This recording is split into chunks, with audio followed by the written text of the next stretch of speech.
Pastor Lorraine Jones, welcome to Acting Prime Minister, and thanks for having us here in your boxing gym. Makes a change from the usual blows we're used to seeing in Westminster, but there's a reason we're here, of course, because this is the boxing gym that you run. Mm-hmm. You took over running it from your son, Dwayne. That's correct. And there's a reason why you did that. Just tell us what happened to Dwayne. Wow. It is 5 years on, but it still feels like just the other day, Paul. Dwayne, he started this boxing gym in Angeltown Estate. It was in a place which is a lot smaller than here. And unfortunately, one day he saw one of the younger lads being chased by somebody, and he saw that the young boy was in trouble, and he ran to go and help. The boy was in trouble. The CCTV showed Dwayne standing in the middle of the boy and the perpetrator, and Dwayne got one jab wound right through his heart from a sword. 2 days later, he died at King's College Hospital. So he died a good Samaritan, but he died as a result of youth violence and knife crime, which is a nightmare still today. And I think the day that he died, or the day that he was stabbed, you'd only seen him about an hour before. It was 45 minutes before, Paul. That's why it's such a trauma and a shock even now that I was with my son. He was planning to watch football, and I just popped out to the shops. Dwayne is a very, very helpful child out of 7, and I remember he asked if I want him to come and help me, and I said no, it's okay. I didn't know that was the last conversation I was going to have with Dwayne, and yeah, when I got back, unpacking the shopping, 2 of the boys that he usually trained said, Mum, Dwayne's been stabbed. And it was literally about 6 minutes from my home, Paul. When I ran to the scene, I saw Dwayne on the floor. His chest was open. They were doing open heart surgery, trying to hold the hole because the blade went right through. He was lying in his pools of his own blood. It was a nightmare. I felt like I was in another country, a war zone. I mean, it goes without saying that is any mother's worst nightmare, just the most horrific thing that could ever happen to anyone. And yet, I get the sense from when I hear you speak about this, that for you in your community and dealing with the issues that you deal with, this is something that you see quite regularly happening to other mums too. This isn't something that is completely beyond all comprehension, because it's something that you do see happening to other people. I'm ashamed. I was born here in London, and I have 7 children. And at one point, growing up, I felt proud to be a Londoner. But to see the scale of violence, poverty, injustice, mismanagement happening in this country, I feel ashamed. And it's very painful, because in this 20th century, our children are being killed in cold blood on the streets of London. Since Dwayne's been killed, there's been hundreds and hundreds over the 5 years. Just yesterday, another stabbing. We know the government have said they are looking at this, taking a public health approach. This has been said and announced over a year, but we're still waiting to see that practicalized. And the public health approach, it means all aspects of the air that we breathe, the housing conditions that we live, the social environment that we are bringing our children up in. Food poverty is at its peak. It's a nightmare, Paul. And just to give people a sense of a scale of this, people who might not have had any contact with this kind of problem themselves, they might live in very nice houses away from this, in rural areas or whatever it might be. I mean, how many people do you know in just one small part of London who have died as a result of knife crime? Well, I'm in Lambeth, and we've now joined boroughs Lambeth and Southwark. And personally, that I know over 15. 15 young over people. 15 young people Being killed by a knife. being killed by knife or gun crime. And the children that we're working with well over, on our membership, we have well over 300. That's just the children. Now, all of these children have got experience with a friend or somebody in their neighborhood that they know, or someone from their school that has been killed or injured, that have received life-changing injuries as a result of youth violence. It's terrible. And what we really want to see is this country embracing humanity, the love for humanity. Because if we have that, we will tear down every border of discrimination and value. Everyone deserves to live in a comfortable home. Everyone deserves to have food, water, and finances. Everyone in this country, and that's not happening. Let's get on to talking about the politics now, because I can see that you're itching to talk about it. And I just wonder, as someone who's been through what you've been through and thrust into the spotlight through no choice of your own, you are constantly asked what needs to be done, how could we tackle knife crime, and people are looking to you to come up with the answers. I just wonder whether you've been at all interested in maybe going into politics. Yes, I have, Paul. I've been interested for many, many years. I just haven't had the time to divert into that. And the answers are there. All of the answers are there. I mean, we've got various bodies that have done extensive research. I mentioned about the climate change. That is air pollution. The scale of poverty. I mean, living in Britain, we are the 6th largest economy in the world. We should not be having anyone sleeping rough or hungry. And statistics are showing that food hunger is gone into the hundreds and thousands across the country. We want a country that is attractive, which demonstrates care for basic humanity. We want a country that is envious, that people will want to come.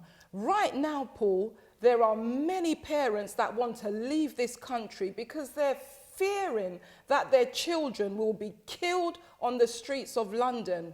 Now, like myself, my parents were born in Jamaica, and my father came here when he was just 11. My mum was 14. They've lived here all their life and had children, myself here. Britain is our home. But I've had to bury my son. He was only 20 years old. Why? Because of knife crime? Paul, the man that killed my son, he ran past the police station. If the young man that was in trouble ran into the police station, which is the right thing for us to do because the police are here to keep us safe, my son would be here now. But I'm hearing cries from the Metropolitan Police that they're low in numbers, they're stretched, they're stressed, they're experiencing emotional challenges because of cuts.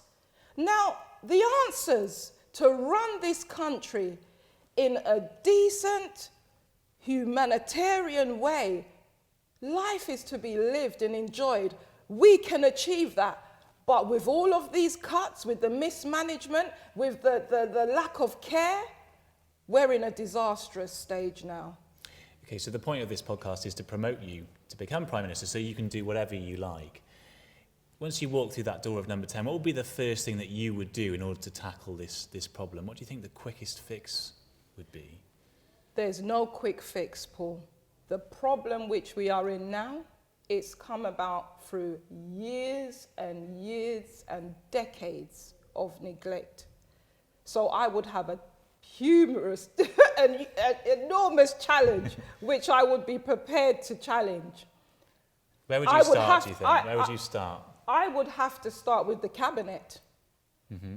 I would have, I know some people which I would have in the cabinet working with me. Who would you love to have in And that cabinet? I would have Helen Haynes.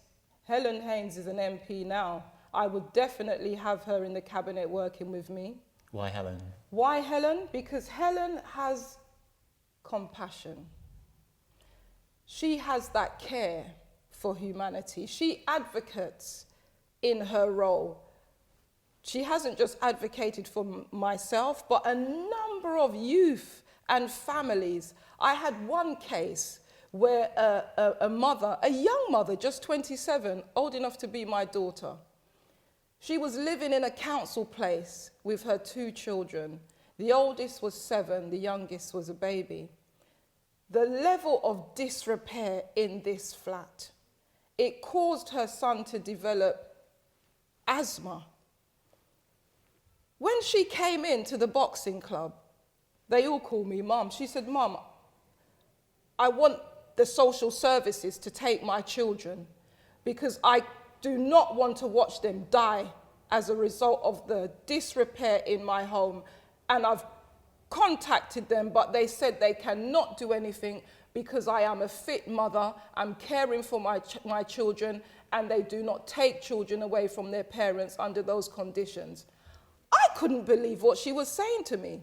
I said, have you got pictures of the conditions of your flat?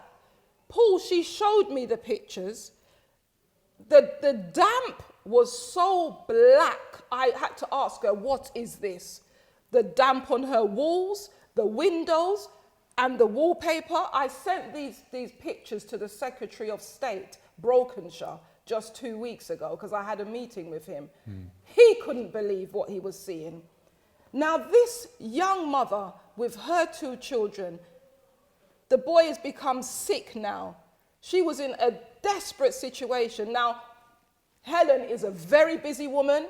It was just an email. She got back to me the following day, and support was with that woman, and she's out of that place. We need people in the party that have a genuine care for humanity to exercise their authority. And those are the kind of people I would have. For me, Paul, it's not about finding something new to do. It's about listening to the reports and the strategies that have already been put in place and executing those. And that's what I would be doing. And who else do you think would be good at executing those? David Lammy. David Lammy. I would definitely have, he was on our podcast the other week, actually, David right. Lammy. So I would definitely have him because his background, he's achieved so much despite going through a single parent home. And with all his achievement, he still advocates for the vulnerable. And I'm a very, very passionate woman about equality, and he speaks the same language as me. Even though we have a smaller percentage that are living wealthy, there's no way a human being can watch on the news or read of children that are dying through youth violence or hunger, or there are disabled people in the country that are suffering where they can be helped and feel normal. There's no way. And right now, all of these things are happening. And it affects the air. It affects our outlook and our peace in this life. So I would definitely have him on board and be just executing what needs to be done. it sounds to me as if probably then your heart is in the Labour Party. Would that be fair to say? My heart isn't in any party. My heart is in doing what is right. And for me, whoever has got that same mindset to really govern and run this country with the policies of equality, fairness, kindness, they will work with me. It's not about party, it's about those that are ready to deliver what we need to do, because we are civil servants. Well, I am not the Prime Minister yet. You are right now. We'll pretend you are. We're the civil servants. We're here to serve. And we're such a thriving country financially. We have the capability of doing that. We should be envied by other countries that want to mirror how we're running our country. But right now, people don't want to come because they say we haven't even got to grips with the violence. So, I mean, as you say, it's a really complex problem that's going to take a long time to solve, but there are all sorts of theories about what's behind knife crime, whether it's austerity, whether it's drugs, whether it's a lack of youth services. For you, what do you think the biggest issue is? Where, you know, I've asked you where would you start, and I know it's not easy to answer that, but where do you think you would start? They're all important. I'm going to go back to the public health approach. What is that? It's not looking at the law enforcement side, but it's looking at the whole aspect of it in a healthy way. The environment of our young people, that needs to be, we need to rebuild that, total restructure that, the environment, the housing. I go into homes, Paul, because I'm a pastor. And I've gone into some homes where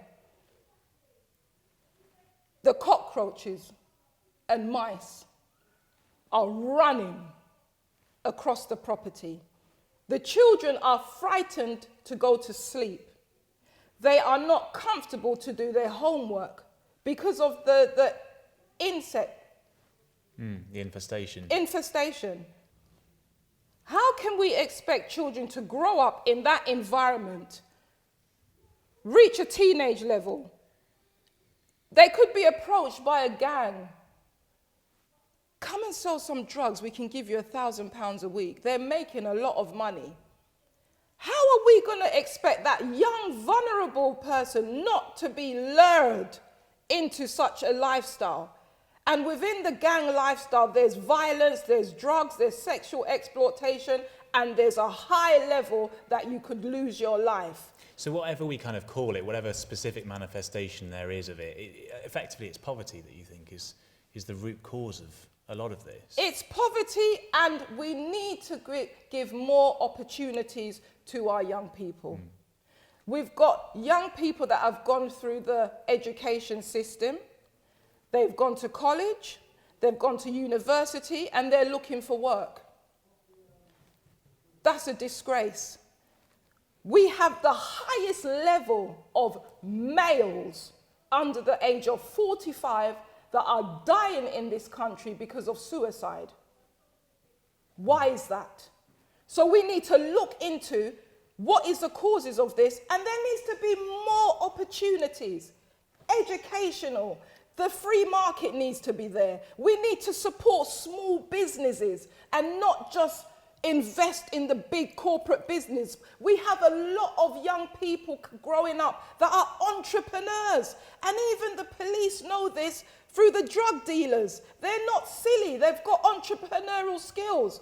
But we need to support small businesses so that they can flourish and create more of a free market for them, and not just the EU, worldwide. I saw you say in one of your videos recently that your mantra is turn pain into power. And I wonder whether this is how you cope. You know, you've had huge pain in your life, and I wonder, is this how you cope, by pushing that pain and that energy into campaigning? Paul, you are exactly right. For me, Dwayne often spoke to me about the challenges in the community. And before he died, he said to me, "Mom, it's so dangerous out there. I don't think I'm going to make my 21st birthday." And I said, "Dwayne, don't speak like that." I said, "You've started the boxing project to help the vulnerable kids. Just focus on your project. You're doing all you can to try and help the situation. You'll be fine." Paul, he didn't make his 21st birthday. So for me, every day counts that I've got to do the best that I can. I've still got 6 other children, 3 grandchildren, and hundreds of kids that come through Dwaynamics. So for me, I have to do everything I possibly can.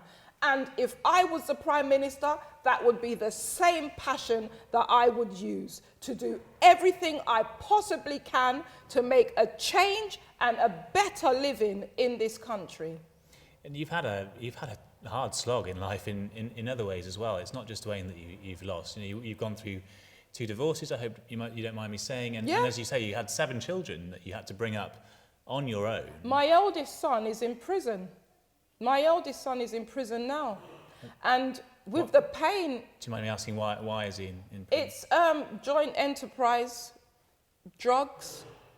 The law, I mean, they've called it another name now. It's not joint enterprise now. But the law is, if I'm affiliating myself with somebody that is dealing with drugs or selling drugs, I'm a part of it, and I will be sentenced. So he wasn't the direct person, but he was associated with those. And yeah, he's doing a 2-figure sentence. But the pain that I'm going through, if I can be giving, if I can have the mindset of helping to support young people and families and, you know, make a change, despite the pain that I've gone through in life, and I'm a young woman, anyone can. What do you think you would say to Dwayne if you could speak to him now, after everything you've gone through?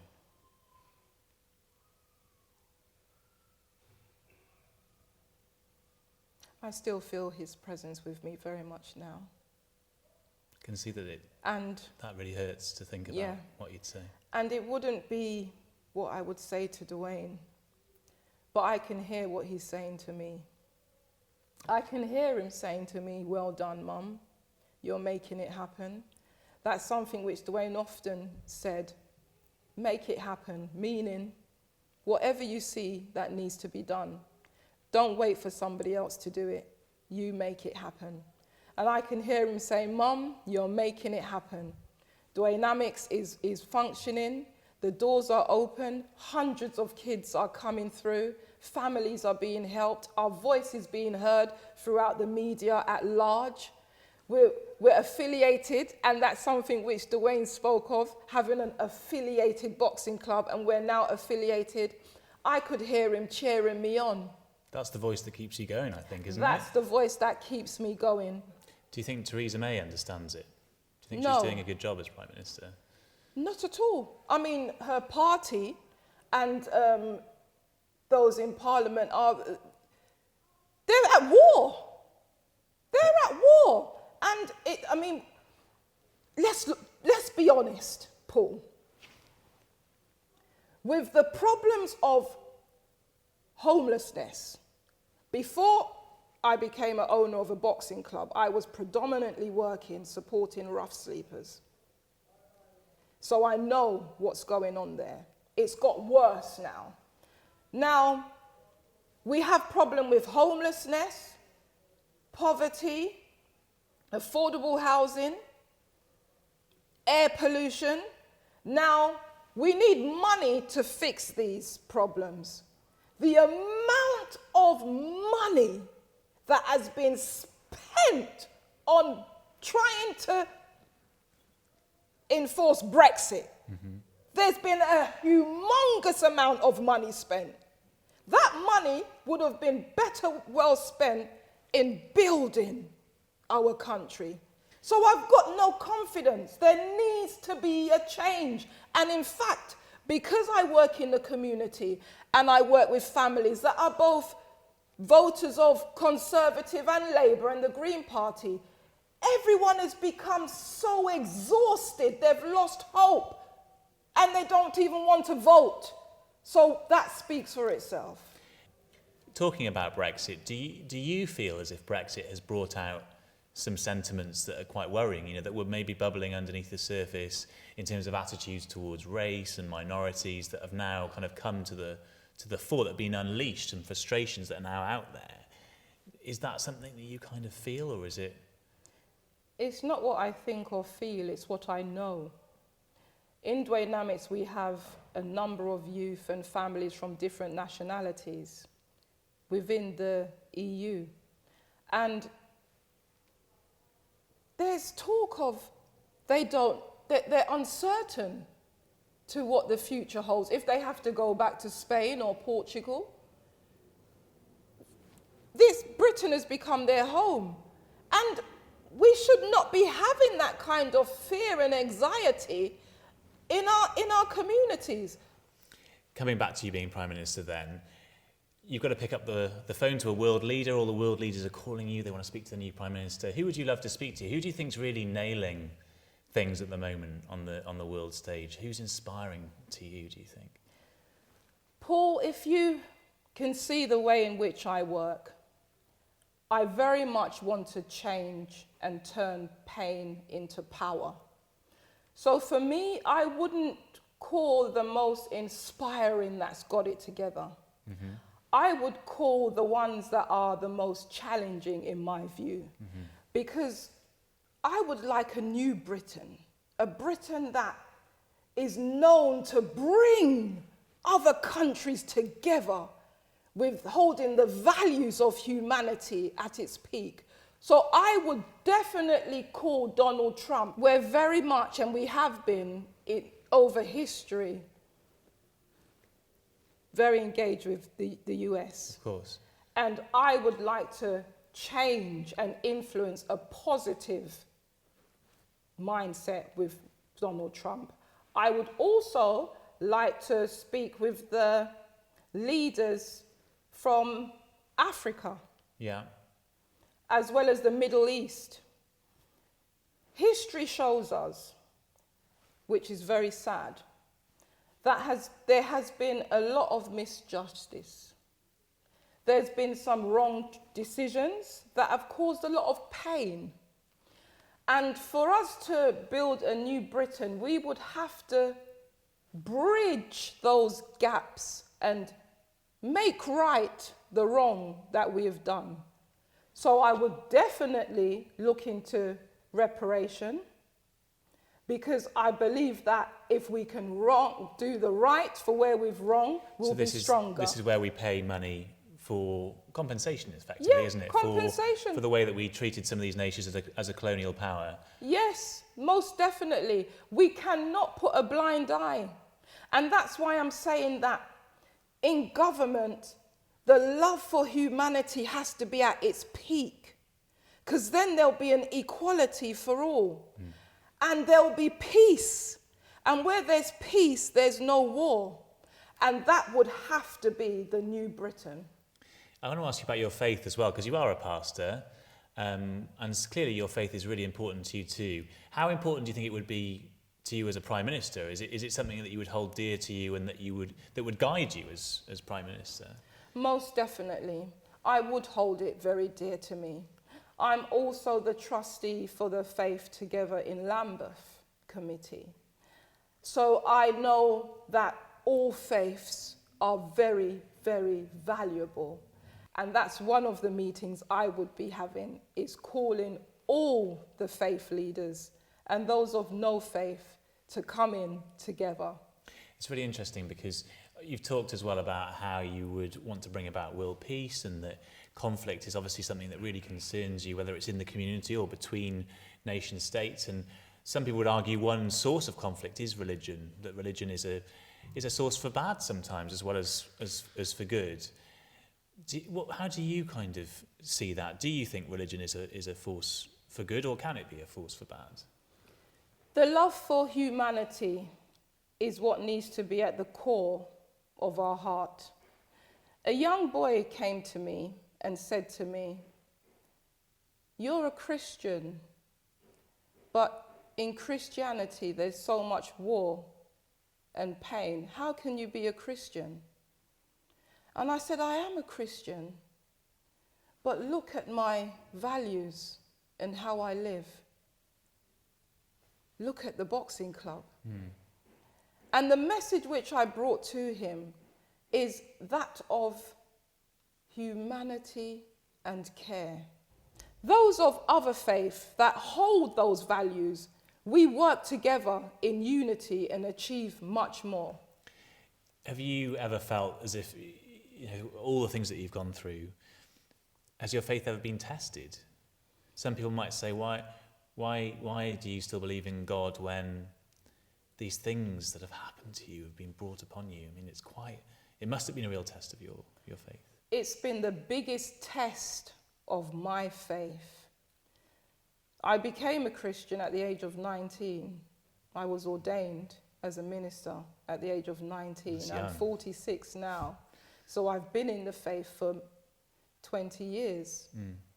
When I lost Dwayne, it was the biggest challenge of my faith in my entire life. And my challenge was, how could you allow this to happen to me, God? And I'm serving you. I'm serving the community. I'm a selfless mother serving the community. And when I sat down consciously and looked at the whole picture, Paul, it was not God that stabbed Dwayne. It was a vulnerable, lost young man that stabbed my son. Lastly, there is so much that you've achieved already.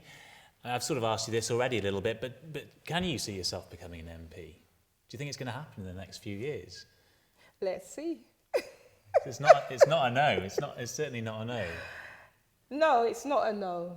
It's not a no. I feel as if your politics is quite well formed, that you kind of know where you are on a lot of issues, not just to do with what's happened to you personally, but across a whole range of different policy areas. You seem to be quite clear-headed about what you want to do. I am, and I'll be honest with you, a number of the mothers of the children that I work with, they're always asking me, when are you going to run for MP? Because we'll vote for you. But let's see I think you've got to what do happens. it. I think you've got to do it. I think we need you in Parliament. I think we need that passion in Parliament.